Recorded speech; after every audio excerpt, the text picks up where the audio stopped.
Me présenter. Merci beaucoup Angélie pour cette présentation.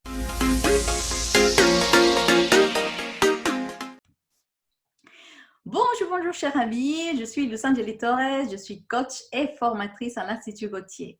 Voilà, aujourd'hui, nous continuons dans cette magnifique histoire, une aventure que je me suis mise. Je suis très contente parce que si on a envie de partager, de faire viral une attitude positive, c'est maintenant qu'il commence. Et mon invité aujourd'hui, c'est à quelqu'un on s'est connu à Paris dans un des formations. C'était un de mes élèves de programmation neurolinguistique. Et je suis très contente qu'aujourd'hui, on puisse partager ensemble. Et récemment, ça fait quelques semaines aussi, il m'a proposé de participer à un projet. Et beaucoup de personnes ne savent pas que j'ai un premier diplôme, que c'est en psychologie sociale. Et moi, le social, c'est quelque chose qui me touche énormément parce que nous devons être avec l'autre personne, être au service de l'autre. Ça n'attend de rien, c'est juste se donner avec son cœur. Et quand elle m'a proposé, je n'ai même pas ni réfléchi. Je lui ai dit, bien sûr que oui. Enfin, j'ai fait beaucoup de bêtises en faisant ça parce qu'il a fallu respecter certaines règles. Ça, c'est moi, je suis un peu têtue, mais on a pu effectivement finir ces magnifiques projets. Je suis très contente qu'il ait accepté cette aventure parce que je suis sûre qu'aujourd'hui, nous avons beaucoup de personnes chez eux qui ne sont pas beaucoup des outils que nous savons et qu'aujourd'hui, j'ai le grand honneur de le partager. Mais pour ça, j'ai des invités. Et aujourd'hui, Iptima, elle est avec moi en train de partager des magnifiques cadeaux. Un cadeau, pour moi, c'était cadeau que la personne qui vient ici, c'était cadeau à partager pour le faire viral, pour que d'autres personnes se sentent bien. Et je te remercie de partager, de venir à être un invité dans cette folie, dans cette histoire, dans cette aventure. Merci beaucoup Angélie pour cette présentation qui me va droit au cœur. Et merci beaucoup pour cette invitation. Je suis ravie d'être ici, de partager ça avec toi et qu'on partage un nouveau projet ensemble. D'ailleurs, bien sûr que je te remercie pour ta participation parce que l'espagnol, j'adore l'espagnol. Et tu as fait ça avec beaucoup de jovialité comme à ton habitude, c'était super. Donc, pour expliquer aux auditeurs et aux interlocuteurs, c'est en fait, je fais partie d'une association qui s'appelle Banlieue Santé, qui a pour vocation d'accorder la santé pour tous. Voilà. Et on s'est rendu compte, notamment par cet événement du confinement, que les gens qui étaient dans la rue, les gens qui étaient les plus démunis, les personnes qui n'étaient pas francophones, ne pouvaient pas bien saisir l'importance des messages de prévoyance et de bons gestes sanitaires et gestes barrières.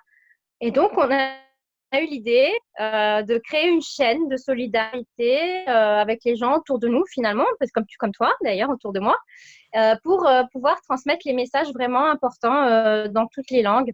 Et jusqu'à présent, la chaîne continue, les langues continuent à se transmettre. Et donc, c'est bien parce que ça nous a permis après d'avoir des subventions pour créer une plateforme où les gens, ou une application également. Les gens peuvent utiliser l'application quand ils côtoient quelqu'un dans la rue ou quoi qui ne comprend pas le message et pour leur transmettre les messages importants. Donc, voici pour cette association. Je suis ravie d'en faire partie et c'est quelque chose qui me nourrit et qui me permet de beaucoup, beaucoup apprendre des autres et de mes propres limites que je repousse finalement et de mes capacités. Voilà. Alors, ensuite, je raconte mon histoire. J'aimerais bien que tu te présentes parce que tu fais un travail aussi extraordinaire avec oui, c'est vrai. femmes. Bien sûr. Je me suis présentée sous l'étiquette de quelqu'un qui aime beaucoup l'humanitaire. Donc ça, c'est une de mes premières étiquettes. J'aime beaucoup aider les autres parce que finalement, c'est aussi un peu égoïstement. Ça me permet de m'aider aussi, pour dire vrai. Et puis, sinon, je suis masseur kinésithérapeute. Donc, c'est le métier qui est spécialisé dans le mouvement et dans le fait de vivre par le mouvement. Parce que sans mouvement, pour moi, on ne vit pas, on meurt. Voilà, ma première activité. Et j'ai plusieurs spécialisations, notamment en pédiatrie et tout ce qui est autour de la grossesse, de la maternité. Voilà. Après, j'en ai plein d'autres spécialisations, mais j'ai pas envie de les vendre. Si vous voulez me trouver, vous me trouverez sur Internet. Là, c'est par rapport à ces deux spécialisations-là que je vais raconter ensuite mon histoire. Voilà. Mais je te laisse raconter l'histoire, hein. C'est parti. Alors, je fais des mystères, mais en réalité, c'est une histoire qui m'a beaucoup marquée dans le bon sens. Et j'aimerais vraiment rendre hommage à ces parents qui m'ont transmis ces valeurs-là qui me portent jusqu'à aujourd'hui. J'étais dans un pays à l'étranger où j'avais une activité libérale et où je m'occupais à ce moment-là beaucoup de femmes pour la préparation à l'accouchement et que je suivais pendant toute la grossesse. Et j'avais une patiente qui pouvait plus du tout se déplacer de venir me voir au cabinet, que j'étais obligée de venir voir chez elle parce qu'elle était vraiment trop en douleur. Du début jusqu'à la fin de la grossesse, ça a été des douleurs atroces pour elle. J'avais jamais vu une femme souffrir à ce point. Et j'étais un peu démunie parce que avec mon utopie du métier, je pensais vraiment pouvoir apporter quelque chose. Je m'étais jamais retrouvée confrontée à une situation si complexe où finalement j'étais désarmée, j'avais pas les outils, j'avais pas, voilà. Donc je lui rendais visite régulièrement chez elle. Et puis souvent il arrivait que les douleurs soient tellement fortes qu'il fallait que j'appelle les urgences, les pompiers, pour qu'on vienne la secourir. Et à chaque fois, elle me rappelait le jour même ou le lendemain pour me dire, bon, bah, ils m'ont libérée, finalement, j'ai rien. Et on lui disait à chaque fois, message, madame, c'est dans votre tête, madame, c'est dans votre tête. Bien, donc j'ai continué à la suivre pendant tous ces mois de grossesse, toujours avec les mêmes circonstances difficiles et douloureuse. Et puis est arrivée la fin de la grossesse où, comme c'était son dernier enfant, donc le cinquième enfant, voilà, on lui dit qu'en fait, elle va avoir une césarienne et que donc elle a le rendez-vous avec l'anesthésiste avant la césarienne. Et donc, c'était à peu près 4 jours avant l'accouchement. La consultation anesthésiste arrive. Il lui propose, parce qu'il trouve qu'il y a quelque chose qui cloche dans les résultats sanguins, il lui propose de faire une échographie de contrôle avant l'accouchement. Elle fait l'échographie de contrôle et quand elle fait l'échographie de contrôle, on lui annonce de but en blanc, madame, écoutez, votre enfant n'est pas viable. On vous laisse 24 heures pour que vous choisissiez d'accoucher d'un enfant qui sera un légume, c'est le mot qu'on lui a dit, pour vous accoucher d'un enfant qui sera un légume toute sa vie jusqu'à ce qu'il décède, ou vous décidez d'un accouchement pour mettre fin à la vie de l'enfant. Donc, vous accouchez d'un enfant qu'on tuera. En fait, finalement, c'est comme une sorte d'euthanasie. Après, je ne connais plus le terme exact. C'est comme un avortement, mais finalement, ce n'est plus un avortement si on voit clairement, puisque l'enfant est là à terme, en fait. Donc, on lui dit qu'elle a 24 heures. Et moi, vu que j'étais sa kiné référente, elle me recontacte pour me dire ce qui s'est passé en larmes complètement désemparée et pour me demander quoi faire. Mais j'étais encore plus désemparée qu'elle parce que c'était pas ma position de lui dire quoi faire. Moi, ma position, c'était celle d'une kiné, une des praticiennes parmi d'autres, donc avec une équipe censée l'entourer, cette femme en douleur. Et puis surtout, c'était elle, la maman, et le papa aussi qui était en charge de ce choix. Donc, la meilleure chose que j'ai pu lui dire, c'est d'écouter son cœur, de se faire confiance, de prendre le temps pour le faire, et puis de voir avec son mari surtout, et de laisser peut-être passer la nuit, d'en discuter. Alors, c'est ce qu'ils ont fait. Ils ont finalement pas passé la nuit, ils ont passé la nuit réveillés. Toute la nuit, ils ont beaucoup réfléchi, beaucoup médité, enfin, se sont posé plein de questions. Ils ont pris le choix de garder cet enfant, d'accoucher, et quitte à ce que ce soit un légume, d'assumer un enfant, quitte à ce qu'il soit en mauvaise santé, mais qu'il soit là et de lui donner la possibilité, l'espoir de peut-être un mieux. Et elle m'informe de ça, donc le lendemain, après l'avoir annoncé au service de gynécologie obstétrique de ma maternité. Et donc, elle accouche avec un stress immense de comment va être ce petit être humain, et son enfant, quoi, sa chair. Et au final, l'enfant est né. Ils ont trouvé une solution. C'était une pathologie où, en fait, pourquoi l'enfant n'était pas viable? C'était une pathologie où, en fait, il y avait de l'eau dans le cerveau. Et au moment où l'enfant sortirait, en gros, ça ferait une explosion d'eau dans le cerveau qui écraserait le cerveau au point de ne plus être viable, que le cerveau devienne végétatif, c'est-à-dire qu'il n'y ait plus de conscience, en fait. Voici. Et au final, ils ont trouvé une solution. Ça s'est avéré que ça n'a pas explosé tant que ça au niveau de l'eau. Ça n'a pas pris tant de volume que ça. Et puis, ils ont trouvé une solution où ils ont mis une sorte de petit tube, de petit tuyau qui permettait de drainer l'eau du cerveau pour passer à l'intérieur du corps et descendre jusque dans la vessie et sortir, que cette eau sorte dans les urines. Et cette solution ne lui avait pas été proposée initialement. Mais au final, comme c'était pas si grave que ça, ils ont quand même tenté. Coup de poker, c'est une possibilité qui existait déjà, mais ils l'ont tenté quand même. Et ils l'ont tenté, et je me souviens après, je pouvais pas lui rendre visite parce que c'était réanimation, etc., etc., à l'hôpital. J'ai attendu qu'elle puisse rentrer chez elle. Je suis allée lui rendre visite peut-être 15 jours après l'accouchement. Et j'ai vu cet enfant, et je lui ai fait tous les tests, comme je suis spécialisée en neuropédiatrie. Je lui ai fait tous les tests de la psychomotricité, c'est-à-dire les premiers mouvements du nourrisson. Puis je me disais, mais tiens, cet enfant, il a quand même de la cohérence, il comprend, je vois qu'elle m'observe, cette petite, qu'elle interagit. Enfin, il y avait beaucoup de signes qui me disaient, mais c'est un enfant, entre guillemets, tout à fait sain, qui va bien, finalement. Et alors que elle, le discours, malgré le fait qu'elle soit rentrée, qu'elle soit là, vivante, il n'y avait même pas la joie d'un miracle pour les soignants. Il y avait toujours une espèce d'épée Damoclès, vous savez, même si vous rentrez, etc. Et donc la maman était complètement paniquée en rentrant chez elle. Les moindres gestes, alors que c'était son 5e enfant, les moindres gestes pour elle, c'était de l'ordre de l'exploit. Je dis une bêtise. Je dis une bêtise par rapport au temps, parce qu'en fait, non, son bébé est resté longtemps à l'hôpital. Et moi, je lui avais quand même rendu à l'hôpital visite une fois qu'il était sorti de la réanimation. Oui, oui, c'est ça. Et donc, encore plus de peur quand le bébé est rentré à la maison, parce que du coup, il n'y avait plus tout le service autour, etc. Et finalement, on attend souvent les 3 premiers, après le 3e mois pour dire, bon, il peut avoir telle acquisition. Et puis après, on attend, tu sais, c'est très protocolaire.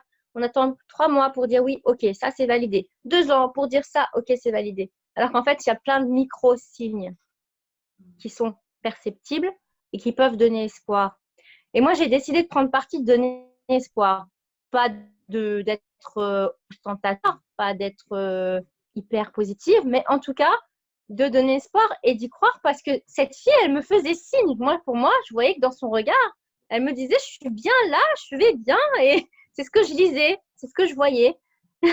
Alors, c'est peut-être avec mes filtres, mais en tout cas, c'est ce que j'ai vu.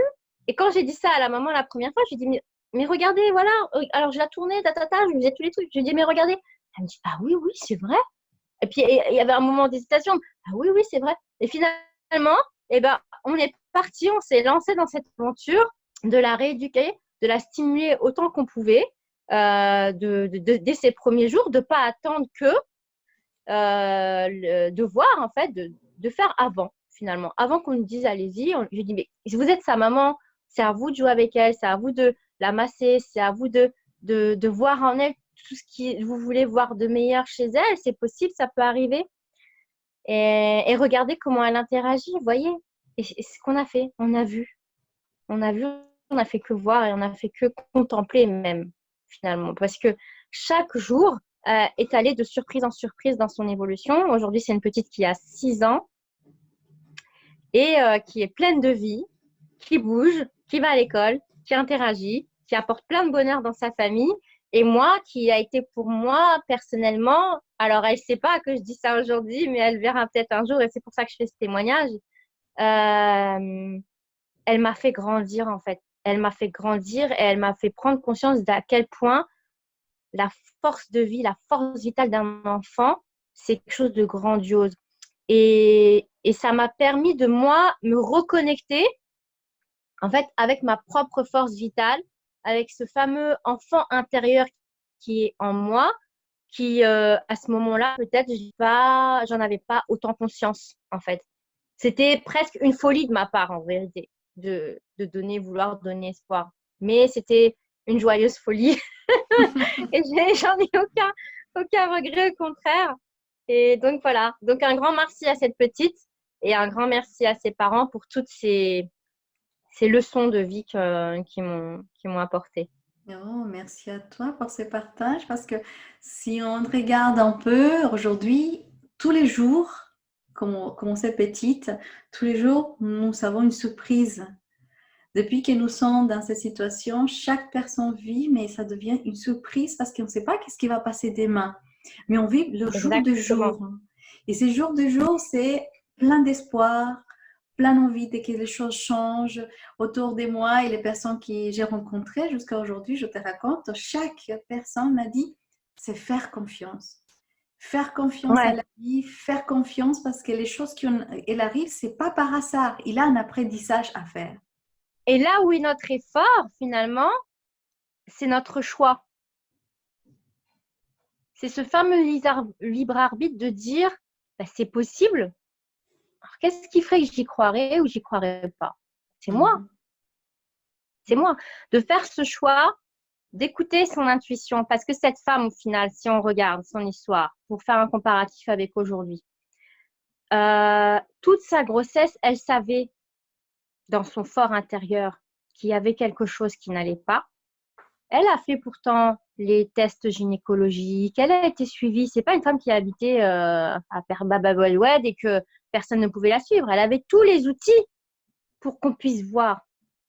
Mais on n'a pas vu en tant que soignant, ceux qui avaient la responsabilité de voir avec l'échographie, etc., n'ont pas vu, ne l'ont même pas écouté.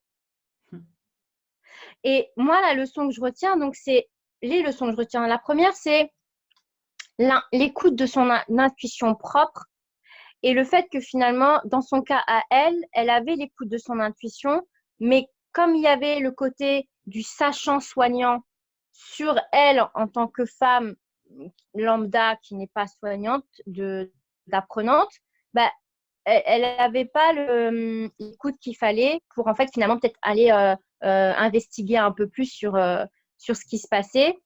Et puis elle, peut-être aussi avoir plus de force.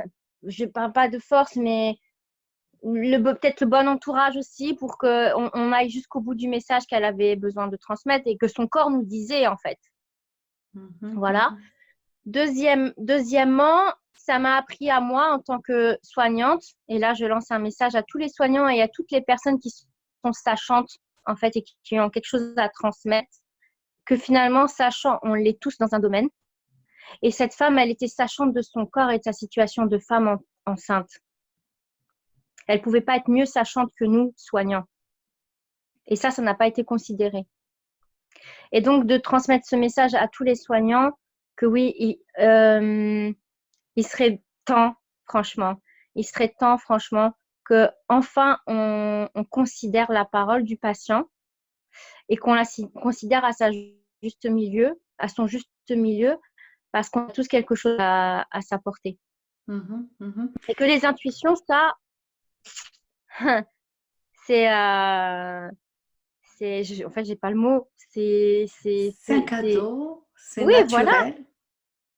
Mhm, Oui, mhm. exactement. Exactement. Et qu'en fait, quelle que soit la situation, sachant, apprenant, finalement, on est tous co-acteurs, on est co-partenaires, on est co-équipiers dans toute aventure qu'on décide à faire, de réaliser ensemble. Mhm, mhm. Je Donc, pense qu'aujourd'hui, à ce qui nous partir du appelle, moment où un patient... mhm, Comment? mhm. Ça, je disais, c'est ça qu'aujourd'hui, on a ce change dès que les personnels soignants et les personnes qui sont en situation de demande d'une aide, aujourd'hui, c'est les deux, quand tu dis des co-animés, des coexister, c'est écouter ensemble pour générer une co-vie, des vies, de Mhm. pouvoir effectivement exister dans un même système parce qu'on a oublié ça. Et aujourd'hui, ce qui nous appelle cette situation, c'est revenir à l'essentiel, à revenir à Mm. tout ce qu'on a oublié, à nous écouter, d'écouter notre cœur, d'écouter cette intuition, dès que nous sommes des êtres humains et comme des êtres humains, Oui. on n'a pas tout, on n'est pas des super-héros, ni j'en sais rien comme on imagine. Nous sommes des humains, mais d'être humains, mais d'être humain avec l'autre aussi, dans cette écoute, dans Oui, cette oui, sensibilité. Et c'est vrai. ça, moi, j'adore cette ton histoire parce que ça fait penser, tu viens de le dire, l'intuition, penser à l'autre, s'écouter et surtout garder l'espoir de toutes circonstances parce que il n'a rien par hasard. Tout s'est fait pour quelque chose et nous écouter Oui, ensemble parce qu'on a oublié, on est devenu trop professionnel dans nos compétences, on est presque trop patient. robotique. Exactement. Oui, Et les presque personnes, robotique. je suis d'accord avec toi. Les gens viennent, ils nous disent qu'est-ce qu'ils ont besoin. Et dans la programmation neurolinguistique, on apprend beaucoup de que la personne, Exactement. c'est lui qui nous dise quoi et c'est quoi la solution. C'est à nous, Ouais, comme oui, personnel c'est ça, soignante, exactement. d'écouter. Exactement. Je voudrais rajouter par rapport à ça, j'avais eu la première, lors de ma première année d'apprentissage, un enseignant qui était très, très strict et qui n'était pas très apprécié des élèves, mais qui était très juste. Tu sais, comme un parent, le patriarche, là. Voilà. Et un jour, il nous a dit, et là, j'ai commencé à l'écouter avec sérieux, dès lors qu'il a utilisé cette phrase, il a dit, vous savez, vos patients, écoutez-les. Et il s'est tu. Puis on regardait, oui, ok, bah, les patients, on va les écouter, c'est sûr. On était tous comme ça en train de se regarder, oui, très intéressant. Et enfin, au final, il nous a dit, écoutez-les. Quand vous les écouterez vraiment, vous aurez plus de 80% du travail qui sera fait. En effet. Il a Bien. fallu, il a fallu du recul pour savoir vraiment ce que ça voulait dire, cette valeur de ces propos-là. Et aussi bien, que ce soit en tant que soignant ou pour n'importe qui, d'écouter et d'écouter et de faire attention à la portée des mots utilisés aussi. Mhm.